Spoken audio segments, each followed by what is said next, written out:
Aujourd'hui, on se retrouve pour une nouvelle FAQ. Alors, ça faisait un petit moment que j'en avais pas fait. Je vous rappelle avant de commencer que si vous voulez me poser une question qui sera répondue en vidéo, vous pouvez cliquer sur le lien dans la description. Il y a un lien me poser une question. Vous cliquez dessus, vous arrivez sur un formulaire. Sur ce formulaire, il suffit simplement de noter votre question, votre prénom et voilà, vous envoyez et je pourrai y répondre. Alors, une première question en fait qui regroupe plein de questions que j'ai reçues et que au même temps que je reçois aussi dans les commentaires YouTube. Et donc là, j'ai sélectionné spécifiquement une question qui était dans un commentaire YouTube. C'est une question de Alison Dubois.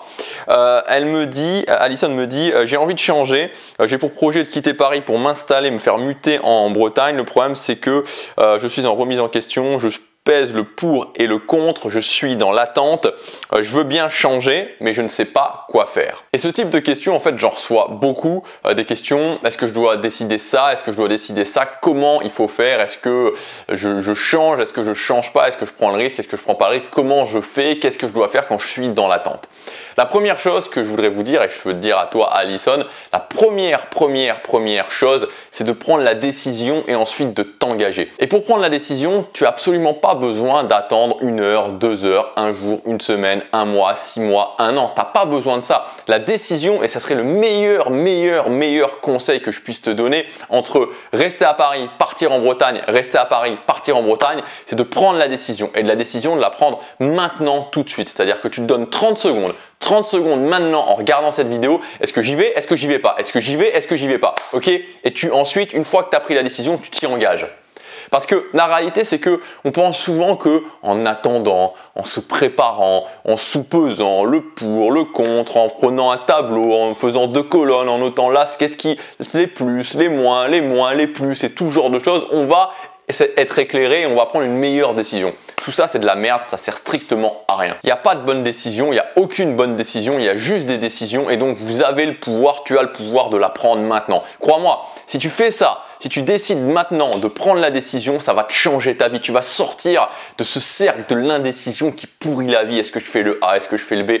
Ça prend la tête et c'est quelque chose qui est absolument… Enfin, quand on a compris qu'en fait, notre malheur ne vient pas de la décision A ou de la décision B, notre malheur vient du fait d'hésiter éternellement entre les deux, crois-moi, ça change les choses. Et tu parles là à un ancien expert de l'indécision. Donc choisis maintenant, c'est la première chose. Quand vous avez une décision à prendre, vous mettez pas, voilà, vous réfléchissez, vous prenez 1 heure si c'est la première fois que vous y pensez et ensuite vous prenez la décision et après vous y pensez plus. Voilà, j'ai pris le choix A ou j'ai pris le choix B et j'y pense plus, je m'engage à le faire.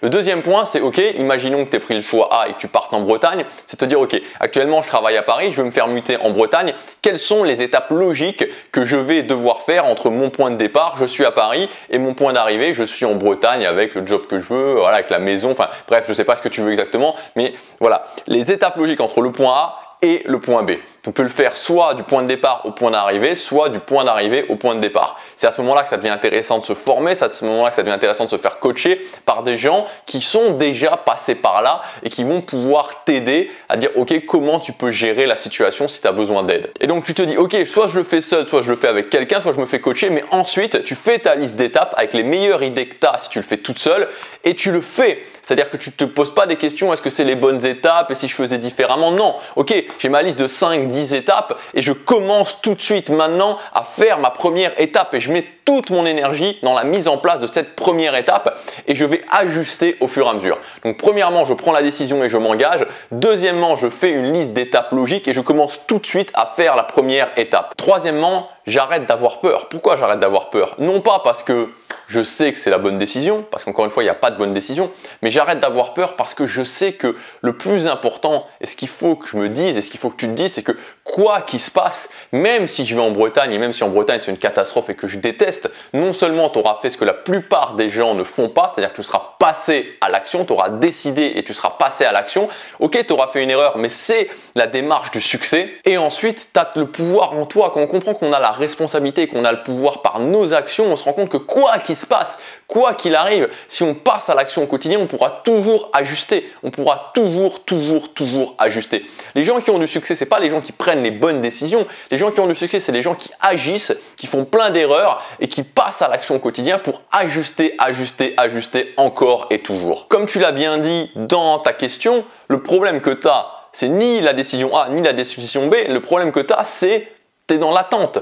Et quand tu me dis je sais pas quoi faire, t'as pas à savoir quoi faire. Il y a pas de secret, il n'y a pas de miracle, il n'y a pas quelqu'un qui va venir en te disant voilà un plan en 10 étapes pour que tu sois sûr que tu y arrives et que tout se passe bien, que tout soit génial, que tout soit magnifique. Non, ça va pas arriver. Donc c'est pas je veux bien changer mais je ne sais pas quoi faire, c'est je veux changer, je vais changer parce que je sais que si je ne change pas, dans 6 mois, 1 an, 2 ans, 3 ans, j'en serai exactement au même point, je serai exactement dans la même frustration que je suis actuellement. Donc je prends la décision de changer, je m'engage sur un choix, peu importe le choix, et je le fais. Tu n'as pas besoin de savoir quoi faire, tu n'as absolument pas besoin de savoir quoi faire. Ce qu'il faut faire, je viens de te le dire.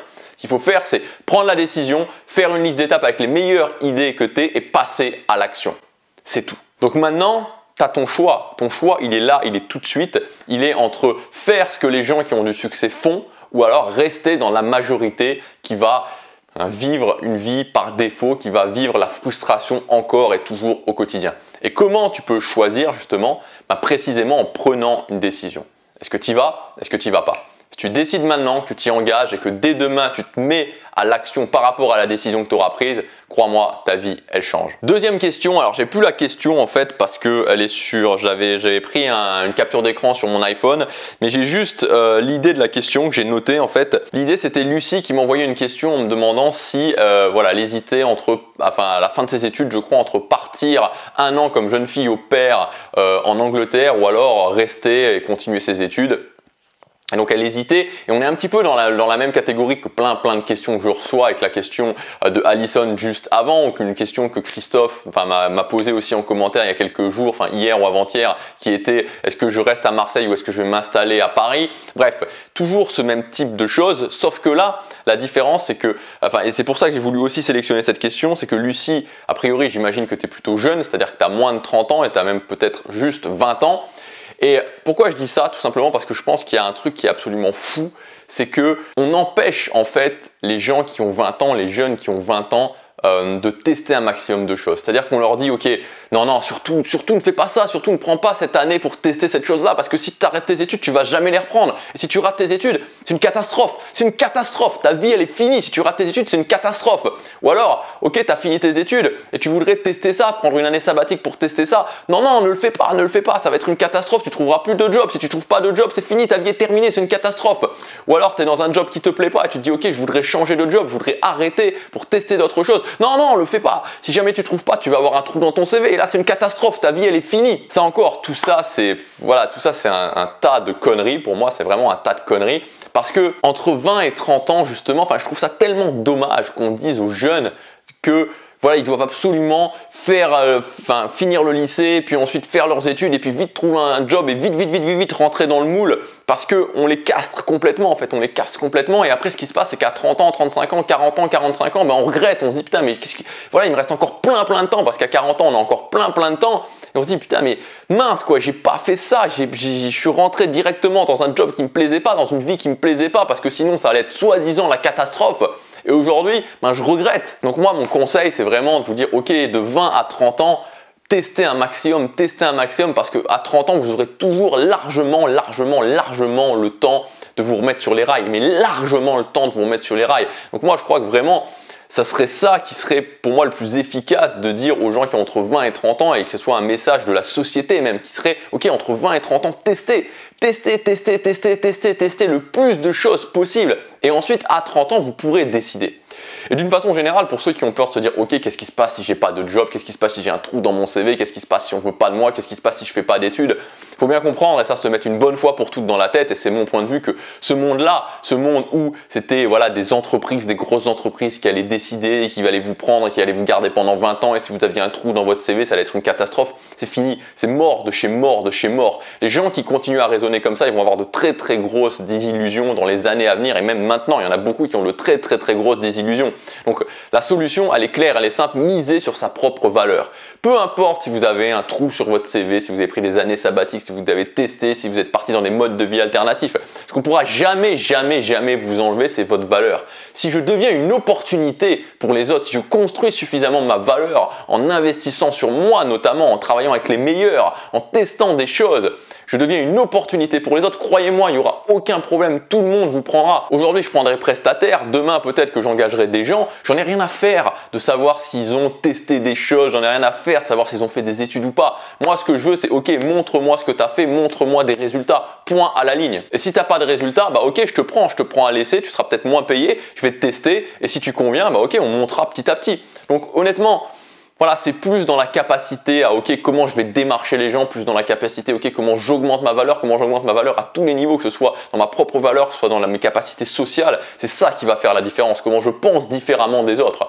Donc testez vraiment, moi c'est ce que je vous conseillerais, testez si vous avez 20 ans ou 22 ou 23 ou 25 parce que vous regretterez jamais d'avoir testé, vous regretterez jamais d'avoir pris cette année sabbatique pour tester un truc qui vous tient vraiment à cœur. Alors que si vous ne le faites pas, bah ok, vous aurez un job mais voilà, vous allez regretter. Pour moi, vous allez regretter. Lucie, après, c'est à toi de prendre ta décision. Moi, je t'ai donné ce qui me semblait pour moi voilà, la meilleure solution. Troisième question. Alors, je suis désolé, j'ai pas noté ton prénom. Je suis vraiment désolé. Bonjour, j'aime ce que tu fais. Ma question est la suivante. Je voudrais devenir chanteur comme Justin Bieber. Est-ce que je dois faire comme lui et chanter dans les rues ? Alors, je savais pas que Justin Bieber avait chanté dans les rues. Moi, en fait, ce que je voudrais te dire, c'est que tu pars d'une bonne idée, en fait. C'est-à-dire modeler le succès de quelqu'un d'autre. C'est-à-dire prendre quelqu'un qui a eu du succès et se dire, ok, je vais refaire comme lui pour avoir le même succès. Ce que je voudrais te dire, c'est qu'il faut faire attention, particulièrement dans certains domaines, parce qu'aujourd'hui, Internet, ça a vraiment tout changé. C'est-à-dire qu'il y a une accélération énorme sur les moyens, par exemple, de se faire connaître en tant que musicien grâce à Internet, et même une révolution en fait, parce qu'Internet a supprimé complètement les intermédiaires. Et ce que je veux dire par là, c'est que Justin Bieber, de mémoire, quand il a commencé à se faire connaître, on devait être avant 2010. Je pense qu'on était, je sais pas, en 2007, 2008, quelque chose comme ça. Ce qui veut dire qu'en 10 ans, la façon de percer, la façon de se faire connaître a complètement changé. Donc quand on fait du modeling, il faut bien faire attention au domaine sur lequel on s'attaque, de voir si les choses n'ont pas énormément évolué. Et en général, en 10 ans, sur des domaines qui sont très fortement évolutifs, qui sont reliés, enfin qui ont complètement changé avant, parce qu'avant, voilà, il fallait passer par une maison de disques pour se faire connaître et se faire signer, avoir des relations, ce genre de choses. Aujourd'hui, les maisons de disques, que ce soit les maisons de disques pour si tu fais de la musique ou que ce soit les éditeurs, si tu veux écrire un livre, pour moi, c'est un non-sens de vouloir aller les démarcher. Ça sert à rien en fait. Ce qu'il faut faire, c'est que tous les outils, tu les as directement. Tous les outils, tu les as directement avec Internet. Et le meilleur des outils que tu peux faire, que vous soyez infopreneur, que vous soyez e-commerçant, que vous soyez plombier, que vous vouliez écrire un livre et écrire des best-sellers, que vous vouliez percer dans la musique, la meilleure chose, c'est de créer une audience. À partir du moment où vous créez une audience autour d'un centre d'intérêt, vous allez pouvoir petit à petit bifurquer cette audience vers un projet personnel à vous, que ce soit l'écriture d'un livre, que ce soit la composition d'un album par exemple. Après, ben voilà, vous allez avoir des gens qui vont devenir des fans finalement, qui vont être engagés non seulement par ce que vous dites, mais qui vont être aussi engagés dans votre projet. Et si vous sortez un CD, vous écrivez un livre et qu'il y a déjà 1000 ou 2000 personnes de votre audience qui l'achètent, forcément, les éditeurs, forcément, les maisons de disques seront déjà beaucoup plus en train à vous écouter, et plutôt que si vous arrivez en disant juste, ok, ben je suis personne et je voudrais que vous me signiez. Non. Alors que si vous avez une audience qui est prête, enfin qui vous a déjà acheté des choses, ok, j'ai vendu 1000, 2000, 3000, 5000 exemplaires, ça va plus être du tout pareil. Et c'est génial parce qu'il n'y a besoin d'aucun intermédiaire. Vous pouvez le faire vous-même, vous pouvez le faire tout seul. Ce que je veux te dire, c'est que déjà, quel est ton profil? C'est-à-dire, est-ce que tu es juste un interprète ou est-ce que tu es un compositeur-interprète? Ça change déjà les choses. Et par rapport à ça, bah, regarde un petit peu ceux qui ont réussi à percer dans ton domaine il y a 1 an, 2 ans, comment ils ont fait et inspire-toi d'eux plutôt que des gens qui ont percé il y a 10 ans. Et voilà, il y a 10 ans, c'est vraiment une éternité dans le monde dans lequel on vit aujourd'hui. Dernière question, qui était une question que Maxime m'a envoyée. C'était sur une formation sur la timidité. J'hésite à acheter ta formation. Je voudrais être sûr avant de l'acheter. Qu'est-ce que tu pourrais me dire qui va faire que je sais que si j'achète cette formation, je vais avoir des résultats, je serai sûr d'avoir des résultats? Alors, ce que je veux te dire, Maxime, et ce que je veux dire en général aux gens qui se posent ces questions-là par rapport à l'investissement sur soi ou par rapport à n'importe quelle prise de risque en général, c'est qu'on n'est jamais sûr. Il n'y a pas de certitude. Je déteste franchement cette façon de penser, et je la comprends parce que moi j'étais dans ce cas-là pendant très longtemps, mais je pense que c'est quelque chose qu'il faut rayer vraiment de sa tête. Vouloir être sûr comme préalable avant de passer à l'action, comme vouloir être motivé comme préalable avant de passer à l'action, vouloir avoir confiance en soi comme préalable avant de passer à l'action. Tout ça, c'est des choses qui ne fonctionnent pas. Tu seras jamais sûr. Donc au plus vite, que ce soit pour l'achat de formation ou que ce soit pour n'importe quoi d'autre, tu t'enlèves cette idée de la tête comme quoi tu vas être sûr. Parce que vouloir être sûr, en fait, qu'est-ce que ça veut dire? Ça veut dire ne pas vouloir implicitement faire d'erreurs. Je ne veux pas me tromper parce que je ne veux pas dépenser de l'argent pour rien. Je ne veux pas me tromper parce que je ne veux pas faire quelque chose pour rien. Sauf que c'est un mauvais mindset, ça, c'est vraiment un mauvais mindset. Oui, tu vas acheter des formations et tu n'auras pas de résultats. Oui, tu vas prendre des risques et tu te tromperas. Oui, tu vas faire des choses et tu feras des erreurs. Et c'est très bien, c'est vraiment très bien parce que c'est comme ça que tu vas apprendre. Plus tu fais d'erreurs, plus tu te trompes et plus tu auras de résultats. Tant que tu veux être sûr, tu es paralysé par la peur. Tu dis, mince, mais non, mais je veux pas faire ça. Parce que si je me trompe, qu'est-ce qui se passe? Qu'est-ce qui va se passer? Et pour le cas particulier de l'investissement sur soi, moi, ce que je fais personnellement, c'est que je me définis un budget et ce budget, je le passe dans l'investissement sur moi, point à la ligne. Des fois, je suis très content, des fois, je suis content, des fois, je suis moyennement content, des fois, je suis pas content. Mais même quand je suis pas content, je me dis toujours, ok, est-ce que dans cette formation, il n'y a pas ne serait-ce qu'une chose que je peux appliquer dans ma vie? Il y a toujours une chose que je peux appliquer dans ma vie et qui va faire la différence. Ensuite, d'une façon plus générale, entre le concept du contenu gratuit ou du contenu payant, moi, ce que je te dis, et si on prend l'exemple de la timidité, si tu veux le faire gratuitement, tu peux le faire gratuitement. Tu veux plus être timide, c'est très simple. Tu vas dans la rue. Tous les jours, 2 heures par jour, tu vas dans la rue et tu abordes tous les gens qui passent et tu essaies de tenir une conversation 10 à 15 minutes avec eux. Et c'est gratuit, c'est 100% gratuit. Et qu'est-ce qui va se passer? Tu vas passer d'abord par des moments d'inconfort, de stress, de peur intense à extrême. Et en plus, tu vas perdre du temps. Tu vas perdre du temps parce que tu ne sauras pas forcément comment faire, tu n'auras pas un schéma, une méthode précise à appliquer. Mais tu peux le faire. Tu peux le faire. Si tu admets de passer par l'inconfort extrême et que tu admets de perdre du temps, tu peux le faire. Moi, personnellement, ma vision des choses, c'est que c'est tellement difficile. Déjà, quand on a des méthodes, ça demande tellement de se mettre dans l'inconfort, ça demande tellement de prendre des actions que moi, j'ai pas envie, et j'ai pas envie de perdre du temps non plus. Moi, j'ai pas envie. Voilà, j'ai pas envie. C'est un choix que j'ai fait il y a très longtemps. C'est pour ça que j'ai investi massivement sur moi. Mais c'est possible. C'est possible. Il faut juste être conscient du prix à payer. Et pour moi, c'est un non-sens parce que si tu es prêt à te mettre dans un tel inconfort, à partir du moment où tu as une méthode, tu vas cartonner, mais tu vas aller beaucoup plus loin. Moi, je connais pas une seule personne qui a du succès qui se forme pas. Alors bien sûr, il y a des gens qui vont vous dire c'est une conspiration générale. Tous ceux qui ont du succès, forcément, ils vendent des choses et donc c'est pour ça qu'ils le disent. Voilà, c'est à vous de faire votre choix. Moi, mon choix, il est fait. Mon choix, c'est un budget tous les mois. J'investis sur moi, peu importe que ce soit bien, que ce soit pas bien. Je préfère largement investir ce budget-là plutôt que de le mettre dans des choses qui m'apportent strictement rien. Et dans tous les cas, à partir du moment où tu es prêt à passer à l'action, ça ne peut pas rien t'apporter. Quand tu es prêt à passer à l'action, ça ne peut pas rien t'apporter de suivre quelque chose, de suivre une formation. Ça ne t'apportera rien si tu te dis ok, il me dit cette action-là, ouais mais cette action-là, est-ce que je suis sûr que ça va marcher? Non, je ne suis pas sûr, alors je ne vais pas le faire. Et cette action-là, est-ce que je suis certain aussi que ça va marcher?